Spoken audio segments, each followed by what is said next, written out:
Good morning, everyone. I'm Mitsuhiro Furusawa, the Deputy Managing Director of the IMF. Welcome to Washington and welcome to this important seminar on effective engagement in fragile states. I'm very happy to see such a diverse audience, including country authorities and the civil society and development partners for this important conversation.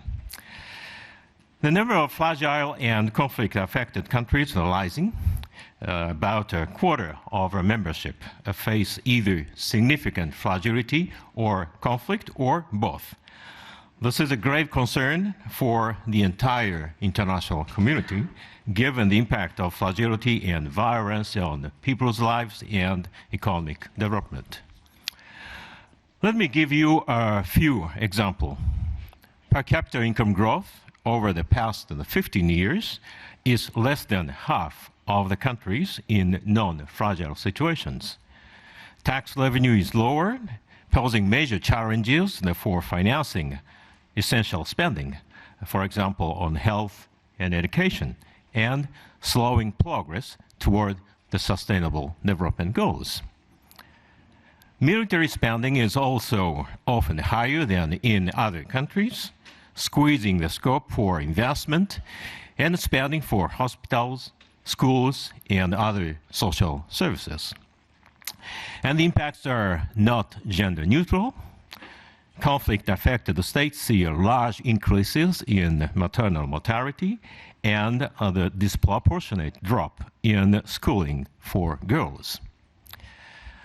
The impact of fragility and conflict also crosses borders.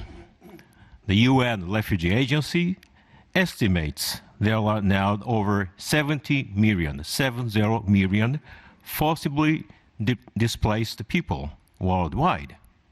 Of these, over 40 million are internally displaced, 26 million are refugees, and many in neighboring countries, in addition to 3.5 million people seeking asylum elsewhere. Humanitarian assistance to address these emergency needs is about $25 billion a year worldwide.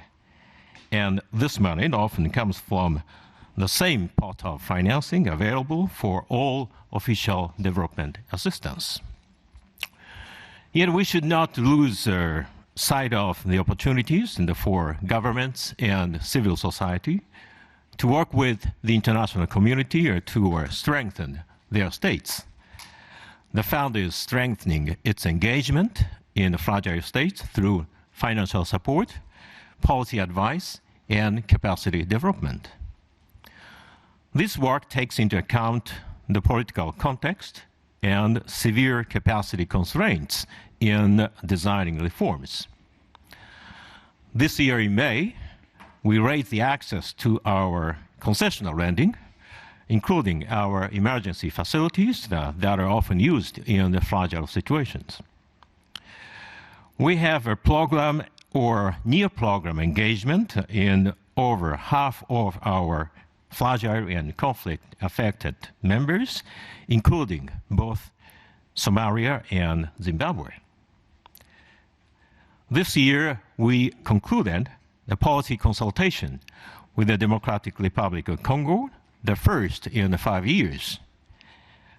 We also re-engaged in Eritrea by holding the first policy discussions in a decade. And all these cases, building institutional capacity is a priority. How does the IMF help? A few examples. We provide hands-on support to strengthen the tax and customs administrations and to improve public financial management. We help rebuild the central banks and strengthen the financial systems, and we help train thousands of officials, both in country and online. It takes time to exit fragility, and it is rarely a smooth process. But in most countries, there will be pivotal moments that present opportunities to move ahead. We will hear today from senior policymakers, academics, and experts in the field. We are listening and hope to learn from their experiences. This will help us all to strengthen our engagement. I will now give the floor to Ms. Akufor to kick off what I expect to be a very stimulating discussion. Thank you very much. Thank you. Please. Thank you to IMF Deputy Managing Director Furusawa for your opening remarks and for setting the stage for today's main topic, pivotal moments, effective engagement in fragile states. And I want to say a big thank you to everyone in attendance here and to everyone also following online. As we explore this topic today, I want you to ask yourselves, would you be able to recognize a pivotal moment in real time if it appeared? And also, what could you do, or what would you like the international community to do to really tap into those opportunities? So, I'm Rochelle Akufo. I'm the host of Global Business on CGTN, and I'm honored to be moderating this morning's event. Now, we want this to be an engaging and very interactive experience. So I do encourage you to share what you hear, what you learn, your questions, any thoughts by using the hashtags on social media, Fragile States, as you see up there, and IMF CapDev as well. Now, to give you an idea of the rundown, we're going to be starting with 2 TED-style talks from our 2 ministers, from our 2 esteemed panelists, and then we'll bring in the entire panel to flesh out the conversation and see what we can do about finding some solutions. Now, we are going to have time at the end of the discussions, so please keep it to 1 question. I know if people have a lot of questions, there's a lot of information that we want to get. We want to give everyone time. So 1 question, please. And please let us know which panelist or panelists that you're directing your questions to. We do have Q&A mics there in the hallways. So I'd like to now introduce our esteemed panel. Please welcome Matalalim Ali Al-Sausa, former Minister of Human Rights for Yemen.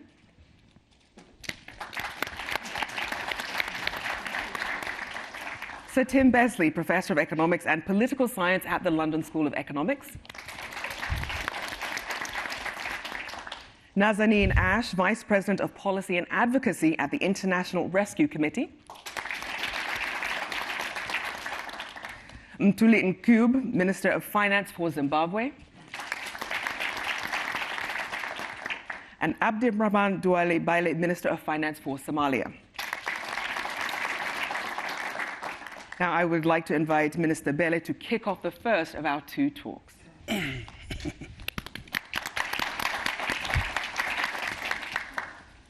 Good morning, everybody, and thank you very much, Madam, for introducing me to the panel. It's a pleasure for me to be here talking about fragility.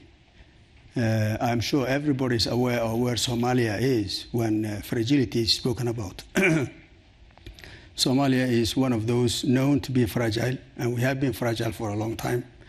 I don't want to talk too much about the history, but the fact remains that Somalia, I think, is the only one country in the modern history of our universe that had no recognized government for 20 years. No recognized government. In every fragile country that you see, there is always some government that deals with the rest of the world. But Somalia for 20 years had no recognized government. You can imagine what that means. Total suspension of law and order. Everything goes. That's why you saw Somali people running all over the place, running to our neighboring countries, across the oceans, and going everywhere. That's a history that we have to learn from. And I think we have learned from that history. Where we are today is far away from that. And if you rate fragility from 1 to 4, 4 being the most severe one, I think we are now 1. We have climbed that ladder. I want to also say that it is very important to recognize those who are with you, supporting you when you are in need. And that is the international community, most important among which is the International Monetary Fund and the other institutions. Now, we have recognized that where we were, a very dark corner of the world was not sustainable. And therefore, we came together, the Somali people and their government, and we decided to do something about it. I really think that our pivotal moment, we have 2 pivotal moments. One is today afternoon. We have the round table. that will lead us to decision point. Very important day for us today in the afternoon. And we are waiting for what the international community will say about the future of Somalia. The second pivotal moment for us was 2012, when the first government in Somalia was recognized. It was a rebirth of that country, 2012, not very far back. And from there on, we were able to engage with the international community, and particularly with the IMF. I mean, you cannot imagine when the IMF says, I don't want to talk to you, and they go away. It is really a death sentence when the IMF does not want to talk to you, because nobody else will talk to you. No, I mean, you don't want to be fragile to understand that. You really don't want to do that. Therefore, we have been dealing with the IMF program for the last number of years. Every year is becoming better than the other. Of course, with the capacity building and the assistance from the same institutions, IMF and the World Bank and the others. Where we are today very happy to have moved from that severe fragility to something that can be sustained. We have now established our institutions. Today, every ministry has a house, a place, an office. Every ministry has some staff. Every ministry has some budget. And therefore, we look like a nation. We look like a nation that came from the dust just a few years ago. We have been doing the benchmarks of the IMF Staff Monetary Program for those number of years. And we are concluding the first part, important part of the SMP4 UTC compliant SMP program by the end of this year. And we hope, and we are hoping, and we're all working together from the president on down to be able to reach a decision point. You know what a decision point means. It is very important that we reach that. That means that it is a day our creditors and our partners will decide that Somalia has traveled enough, and therefore we sit down and talk about canceling the debt, managing the debt, doing something with the debt. And that is February next year, is what we have decided. Now, I really think if there is one factor or two factors that I would say are very important for you to address your fragility is good governance, good leadership. It is extremely important that the president of a nation, or whoever the head is committed to taking that country out of the problem. First, good understanding of where you are. No hiding behind the bush, but good understanding where you are, good vision, a good group of people to work with you, and you have to steadfast, continue taking that country out. Good government and good governance is number one element, in my view, for you to get out. Number two, good understanding between the government, administration, and the public. So you can bring them together. A trust, what I call trust, that the government is trusted by the people. It's only then that they pay taxes. It is only then that they pay taxes. Trust means we discuss everything, we consult everything. Whatever taxes you collect, you also share with them the way you are using that money. And so once you get that trust and you have good leadership, forget about the fragility. You will move. Regardless of the challenges you have, you will move. The third issue I would say is trust of that government with the international community. You have to be trusted. And when you sign something, you have to hold to your part. You have to hold to your part. And expect others also to hold your part. These are three issues I thought are very, very important for us to deal with the fragility. Now, the positive side on Somalia. Somalia had major issues, but what do we have today? We have a very vibrant diaspora bringing in money you cannot imagine, 2 to 3 billion a year. Diaspora converted into business people elsewhere because of the nature of the Somali as a trader. As a trader, Somali goes as a refugee and builds business. And that is what it is. That's what they have done. That's one issue. The second benefit that we had, the skills coming back. The skills coming back from across the world. I was being told the other day that there is a family in my neighbor, and somebody came from Norway, some of the family, some came from UK, some came from another place, and they are all together and they cannot understand each other.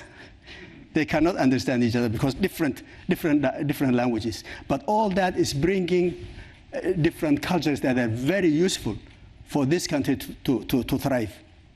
Today we are talking about trade. We are talking about Horn of Africa, regional integration, and we are looking forward to that. Now, we are expecting the IMF and the international community to be with us in our final push to go to the decision point. And today, a roundtable meeting is very important. Thank you very much. Thank you very much. My time's up. Minister Ncube, if you...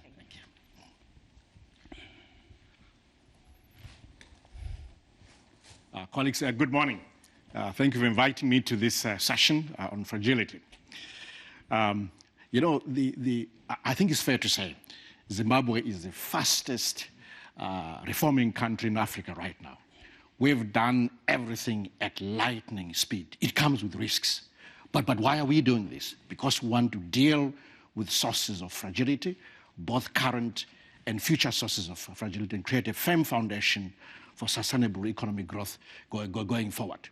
We have a blueprint called the Transitional Stabilization Program. That's the guiding document. How did it come about? The first day I walked into the office, on the 7th of September last year, I said to my team, I just want to know something about revenue collection, expenditures, show me the deficit, show me the treasury bills. So what did I find? I find that the budget deficit is 11% of GDP. That had to be the highest in the world. I said, you know what? We need to fix that. This is a clear source of fragility that we need to deal with. And we have to move now. So within 3 weeks, I had a plan. And that's what led to this transitional stabilization plan. So the first thing I did, I said, you know what? Let's first of all deal with revenue collection. We have $3 billion that's been collected, and there's no compliance. It's not been remitted to the coffers of government. Let's deal with that. So I introduced an electronic transactions tax, 2%, and one of my nicknames in Zimbabwe is Professor 2%. That's okay with me. So that forced everyone to comply. The informal sector was complying, corporates were complying, everyone complies. I love that tax. Then we also dealt with the just other ways to collect revenues more efficiently, targeting the borders and so forth. But also we dealt with expenditure management, and all of that has given us incredible results. Within 6 months, we have been running a surplus month on month. It's been remarkable. Absolutely remarkable. Of course, there are risks, there are shocks.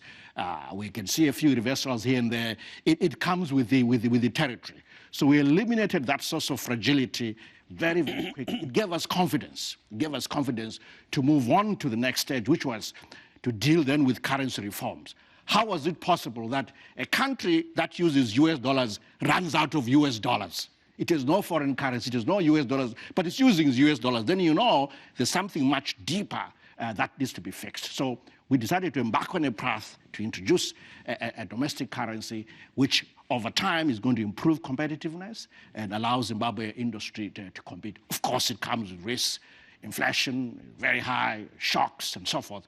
But we will manage on that. We're confident to do that because we're dealt with the risks coming out of the fiscus, and we're determined to see this through. We also were running a program financing agriculture, which again was always a source of fragility in the sense of poor governance and so forth. We've decided as of Monday last week that is going to be run as a public-private partnership between the government and the banks, and you know, they will lend, we provide a guarantee. It's a wonderful partnership, and I'm looking forward to this new model, which will then reduce all the governance challenges around this program. You know, there's a lot else that we're doing to strengthen the legal infrastructure, the legislative agenda within Zimbabwe, the quality of the institutions. We have decided to repeal 2 pieces of legislation, POSA and IPA, which is the Public Order and Security Act. IPA stands for Access to Information and Privacy Protection Act. It's clear what those are doing. we align them to the constitution, replace them with something more modern. In fact, when we designed POSA, the new POSA called MOPA, that's another acronym, we decided to copy from the US, from the UK, from South Africa, and from Kenya. Best practice, we thought, and then align that to the constitution. So that's what we're doing to strengthen legislative agenda. We're proceeding beyond that to also deal with our Citizenship Act. We're allowed to be dual citizen as long as you're born in Zimbabwe. Marriages Act, also a police act to professionalize our police force. We'll also be introducing some commission to make sure that anyone who has a complaint, in terms of security forces or something, if they feel that they've been violated in one way or the other, there's somewhere to complain to. We're putting all that in place to strengthen our governance, our institutions as we reform. I must say this. The purest definition of the word unlucky has just happened to us. Who gets 2 cyclones, Idai and Kenneth, and then a drought, all in 6 months? We got all of that in Zimbabwe. And frankly, it is putting a lot of pressure on citizens. We have to import food. We appreciate the support that we've received around the world, and also the support we've received for dealing with the cyclone. All those are black swan events that we're just unlucky, but we appreciate the help that we've received. The Zimbabweans are very creative people. So I've been surprised. That's why you have to have hope. For instance, in the agricultural sector, someone has come up with an Uber platform for tractors. So if you're a farmer and you want to borrow a tractor, you go onto the platform as you do with Uber and request a tractor, pay for it with whatever mobile money, and use it for whatever time and give it back into the system, and that's it. It's just incredible. We also have our own Uber system called Via, for example. Mobile banking is probably most developed in Zimbabwe right now. I know Somalia also has very deep mobile banking penetration in Kenya. Maybe I would say Zimbabwe, Kenya, Somalia, we are probably leading in Africa now. Everyone is on the mobile phone. The youngsters are very creative. So there's some technological base to work with, at least in the ICT sector going forward. And I'm very excited about this as a platform for dealing with many situations. We are dealing with corruption. Corruption is a big deal in terms of strengthening institutions.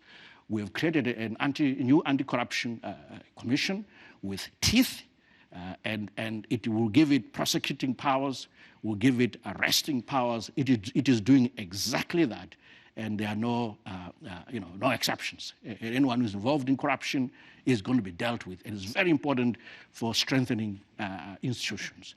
But also want to strengthen the institutions for financial governance.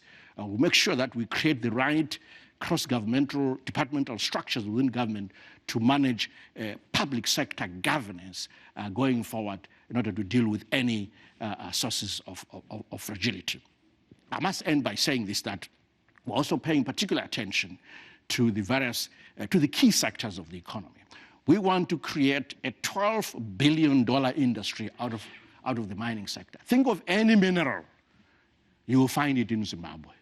In Zimbabwe, we only do sunshine mining, which means that all your minerals are available at a depth of no more than 50 meters, almost. Maybe I'm exaggerating. Literally, you pick diamonds on the surface. The platinum is available within 20 meters. You literally scoop it out of the ground. So it's very low extraction costs. So we will want to do that, and that's investment opportunity for the global community, but also domestic community, because we want to strengthen that sector as a driver of growth. We know that strengthening these sectors and we targeting them will remove some of the economic fragility that we see in the economy. And then agriculture. We're developing an agricultural sector strategy that will turn agriculture into a business, not some social thing, but it's a business. Poor people like to grow their maize and sell some maize in the market. They like to do that. So they like to be business people, but also be food secure. So we are going to do that, turn agriculture into a business than just as a social security issue. Our tourism sector is also an opportunity. We're going to also invest in that. We'd like to see Delta Airlines fly into Victoria Falls, and why not? would like to establish a world-class clinic, working with the Cleveland Clinic in Victoria Falls, and why not? Because tourists want to go to a place where they know that if they are sick, they will get help. There'll be a medical facility. And they want to get in and get out fast. So we're determined to support that sector. There's opportunities in infrastructure. One area of vulnerability has been the energy issue. With, as I said, we had a drought, energy capacity production has gone down. We're having to import power from South Africa and Mozambique. It's never cheap. We need foreign currency for that. So really investing in energy infrastructure is critical, and we want to eliminate that source of fragility as well. So thank you very much. I hope you found this useful. I appreciate it.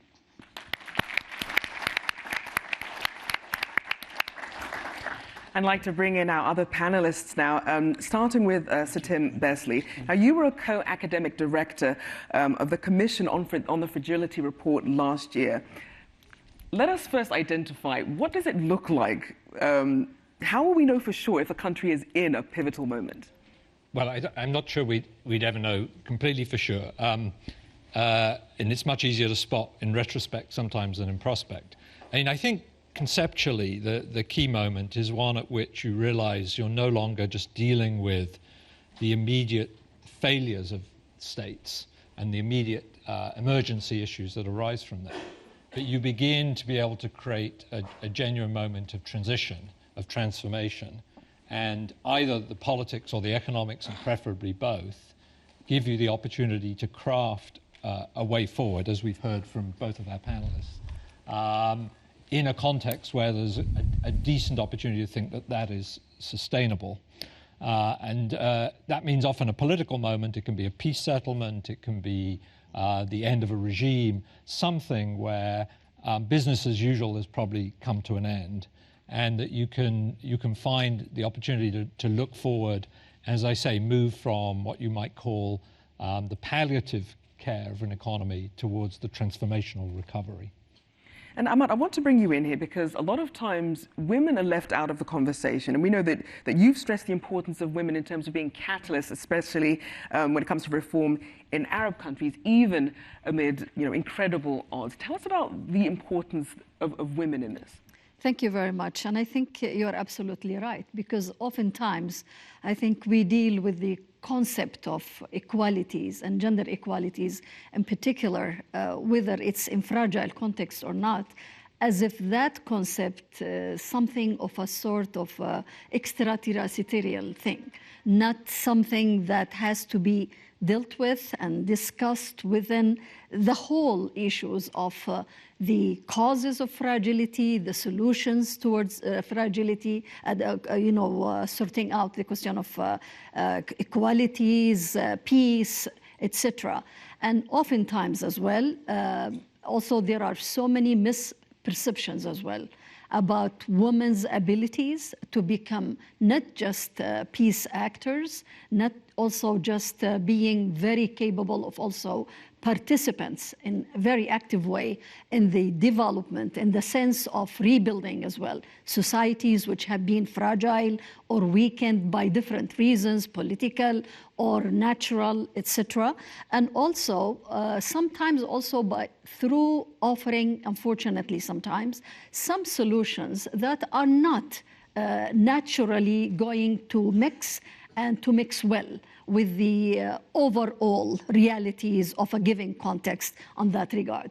So it is past time, I guess, that when women are not really engaged, when they are excluded, and oftentimes not only by local actors, but also through sometimes I would say misguided as well policies of some of international actors, or due to so many other also reasons. The bottom line here is that it is very important, and I think as all the gentlemen have been speaking about this pivotal moment, to me the pivotal moment is truly when it comes from within, with the whole participation of all elements of the societies, and not excluding that major part of the society, which are women, girls, and the rest, of course, of the other groups. Because it's certainly not a case of being able to sort of copy and paste. You do have to take cultural and gender issues into it. Nazanin, I do want to bring you in here. Now, the International Crisis Group highlights 7 opportunities for peace in 2019 and 2020, 5 of which are country-specific: the Democratic Republic of Congo, Yemen, Venezuela, Afghanistan, and Sudan. And we know that fragility is often compounded when it comes to things like conflict and fragility. Talk to us a bit about how you see the role of international institutions in really making a difference and coordinating in this. Yeah, absolutely. Thank you so much. I think the international financial institutions have an incredibly important role to play in fragile contexts. As you noted, fragile contexts are at the root of what we've seen to be a 65% increase in conflict over the last decade. At the International Rescue Committee, we're a humanitarian actor. We can be responsive, we can be reactive, and we can respond to basic life-saving needs, and that's what the humanitarian sector is often best set up to do. That's incredibly important, but the other dimensions of the way conflict is changing really speaks to the role of the international financial institutions. So together with that 65% increase in conflict over the last decade, what we know about the root of that conflict is that it's often intrastate. So there are conflicts within states, between governments and their citizens, between various ethnic or religious groups within a country. So these conflicts, as intrastate civil wars, are lasting so much longer. So they're protracted conflicts, producing large numbers of internal displacement and large populations of refugees. So you have fragile states who are both among the largest producers of displaced populations, but also the largest hosts of displaced populations. So contemplate for a minute that 12 of the 15 countries hosting the largest populations of refugees are fragile states themselves. So, you can really see these fragile contexts in a trap of conflict and fragility that makes a development mission incredibly difficult. Now shift to the international financial institutions and the global goals that they've laid out for themselves around economic growth, reducing poverty, reducing inequality, inclusion. None of these goals can be achieved without broad inclusion of also displaced populations. We've really seen the international financial institutions be global game changers in the last several years. Where humanitarian actors in the humanitarian sector have traditionally been reactive, responsive, often set up systems in parallel to governments in order to reach populations in desperate need. What we've seen the international financial institutions do in the last several years is bring a development mindset to protracted displacement, to protracted conflict, to protracted fragility, and begin to invest in extending the institutions of government, social safety nets, to be more broadly inclusive. And in doing so, given their unique relationships with governments, given the tremendous amount of financing that they bring to the table, long-term financing, different from the short-term financing of the humanitarian sector, given what that financing is directed towards. Consider, for example, that 50% of refugee children are out of school, but only 2% of humanitarian financing goes to education. So it illustrates the point that you need long-term financing, development financing, to really respond to the broad inclusive needs in these fragile contexts. So financing, relationships with government, but also the ability to expand the technical tools that the international financial institutions use to bring a lens to inclusivity. So think about the IMF's incredible research and analysis around labor force participation and what it would mean to extend that to displaced and refugee populations when we know that there's a whole host of barriers to refugee labor force participation and financial inclusion. Barriers to legal work, barriers to even having a bank account. Think about the fact that so many of the largest refugee hosting states together have 170 barriers to women's economic inclusion. Increasingly, we need to be looking at policies that are about including the whole of societies, including displaced populations, into opportunities for self-reliance, and the financial technical assistance, policy analysis, and relationships with governments that the international financial institutions have can be an incredible force for incentivizing fragile governments who are struggling to meet the needs of their own citizens to see the opportunities of an inclusive approach that brings to the table populations that have been traditionally disenfranchised. Now, Minister Bello, I want to bring you in here. We saw that the World Bank estimates that on average it takes 17 years to exit from a fragile situation. So looking ahead as to the sort of steps that you have taken in Somalia and have continued to take in rebuilding institutions, including the central bank and the Ministry of Finance, what are going to be your policy priorities going forward? Thank you very much. We have been on that road of fragility for much longer than 17 years.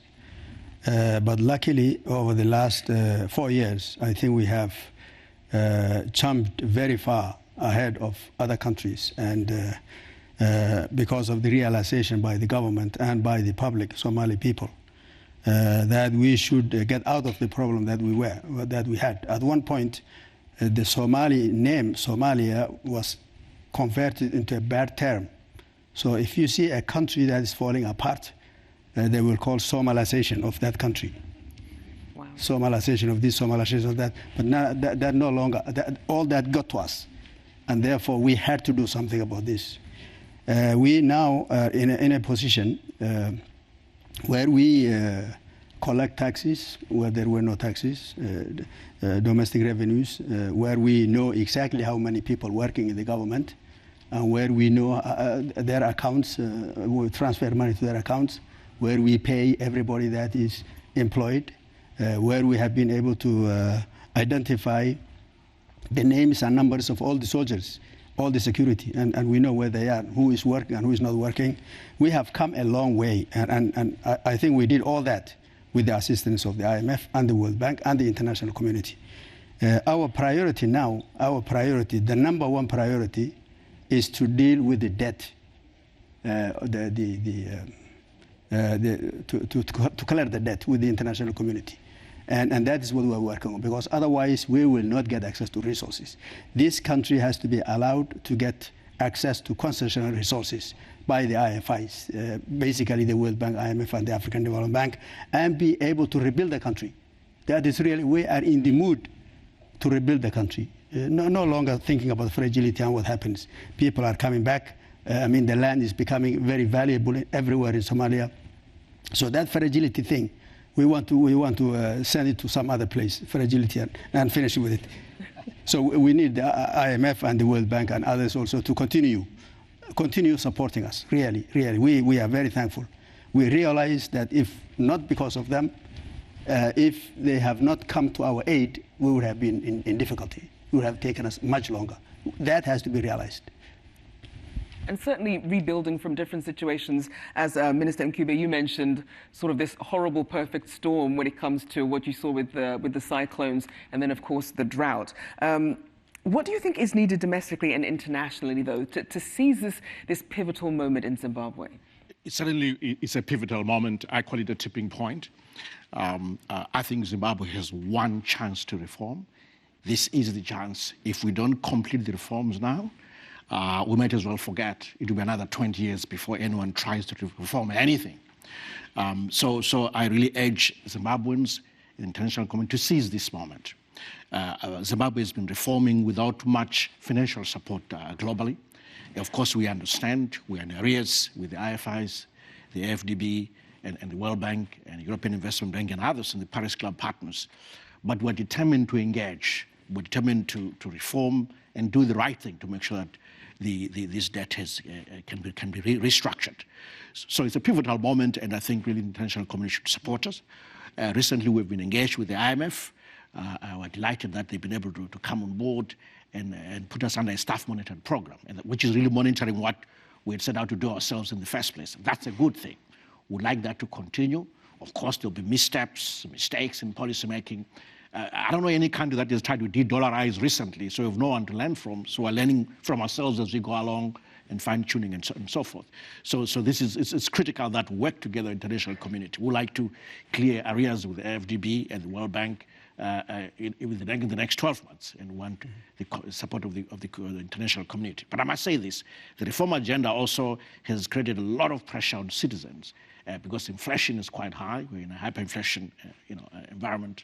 But also the removal of subsidies has just made it worse, in addition to the shocks of drought and the cyclone.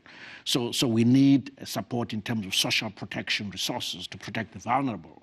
and government has skin in the game. We are actually feeding people. The first report we receive in cabinet all the time is who was fed last week, from which district. So we take this very seriously. And we'd like the international community to work with us to provide that support in terms of social protection assistance. And I would like to open this up to the whole panel. I'm going to ask you all the same question. So it's, what one thing should the IMF be doing differently with its engagement in fragile and conflicted states, based on what you're seeing in academia and on the ground? Amat, I'd like to start with you. Okay, I think, first of all, I would like to speak as well from my very past experience when Yemen was offered actually the support by the World Bank, by the IMF in 2014 through the 560 million tranche that it was given to it, and the Yemen government was literally advised to take some measurements, economic measurements, and that led eventually, unfortunately, amongst also because of other reasons, to a chaotic situation in the country. So I think it is oftentimes that we focus so much on the pivotal moments of those opportunities for starting such a reform program without really calculating it very well. Well, now that the $560 million, which was given that time to the government of Yemen, at the same time where the government of Yemen was already eligible and had almost the pledges of about $7 billion. These are donors, also pledges from so many other international generous donors, especially the GCC countries. So just to see and to match and to try to understand what would $560 million could have done if was really not benefited from the other pledge here. So this is one. Secondly, as well, as you know, Yemen, like so many other as well countries in the region, have suffered from different spots of fragility, stability, instability, peace, etc. And it was very difficult really to capture a moment where to say, okay, now really the entire society is politically to be ready for that particular action. So my advice continues to be that it is very, very important to weigh in more than ever, really, the political precautions. And secondly, as well, the need to have a realistic set of expectations as well of what could be achieved. Especially when Yemen, for example, carried with it for the last decades, I would say, so many issues regarding the collapse of the economy, the depletion of the oil wealth, and the increasing level of the unemployed youth, both men and women, and the rest of the other issues, and moreover, the poverty, which is striking, which is by all levels have been underestimated, unfortunately, when it comes as well to the implementation of the advice of the international organizations to the government of Yemen. Now, in addition to that, I think it's also important that the horizons need to be also realistic, because people cannot expect that countries in pivotal moments will resolve decades long issues. As I said, in Yemen, it was overcomplicated. So to give Yemen 2 years, for example, and now to give Sudan 3 years to be able to solve and to sort out decades long, really, of very, very deep-rooted issues would be another mistake, in my opinion. I would close by saying that it is oftentimes as well that people take more precautions and become more careful in tackling, for example, issues of human rights or women's rights.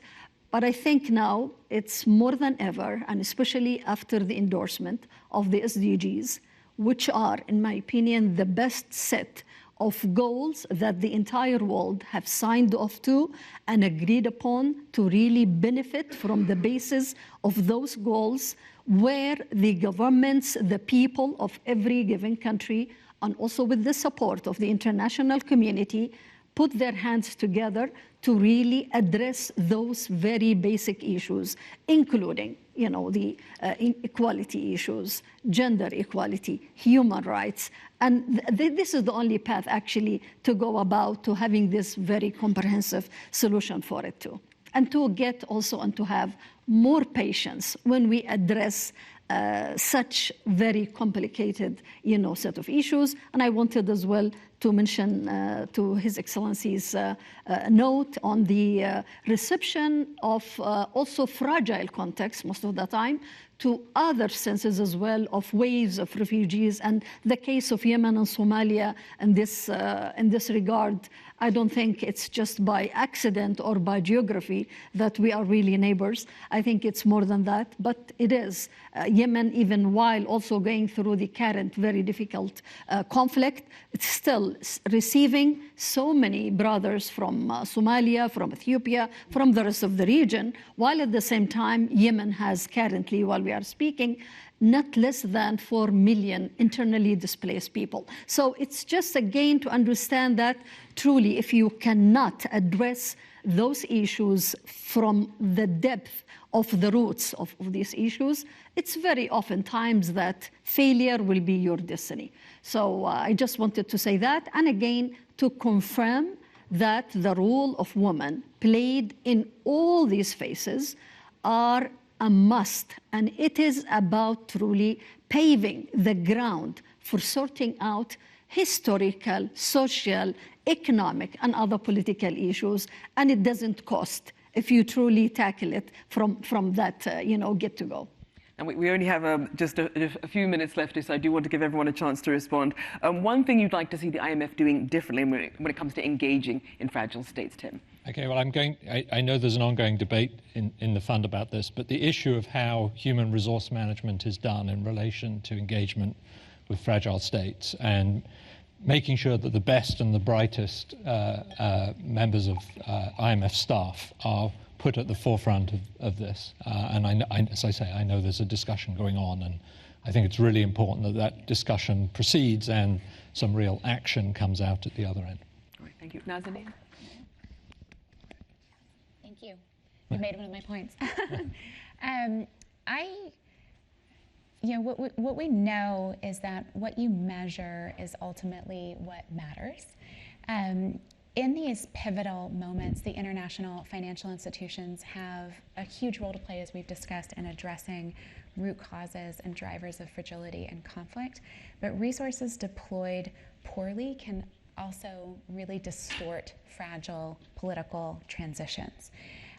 They also represent this tremendous moment to think about what matters and how to measure it.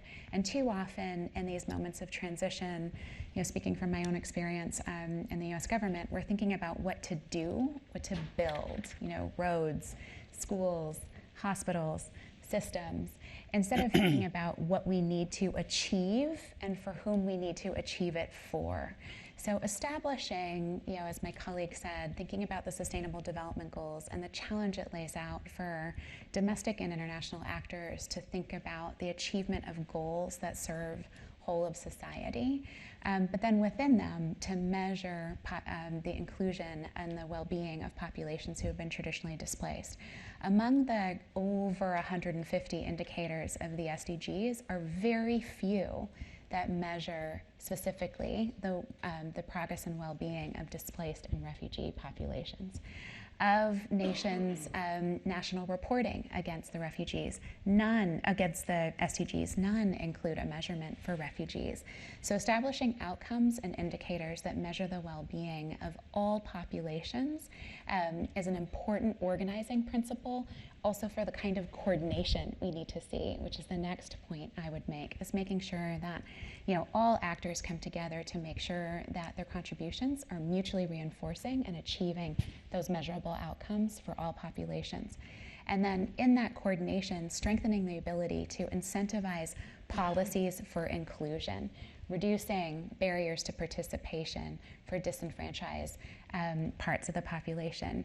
You think about a country like Ethiopia, for example, where only 6% of the Eritrean refugees that they're hosting, and they're generously hosting a large population of Eritrean refugees, only 6% of that population has achieved reading fluency by grade 4. That's not good for anybody. That's not good for any country's development.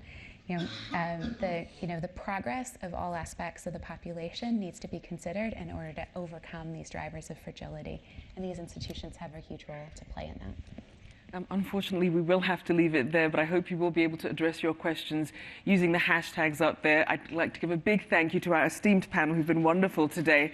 Thank you so much. Amata Lalim Ali Al-Salsa. Thank you. Sir Tim Besley. Nazanin Ash. Minister Ikube. And Minister Bele. Thank you so much for your time.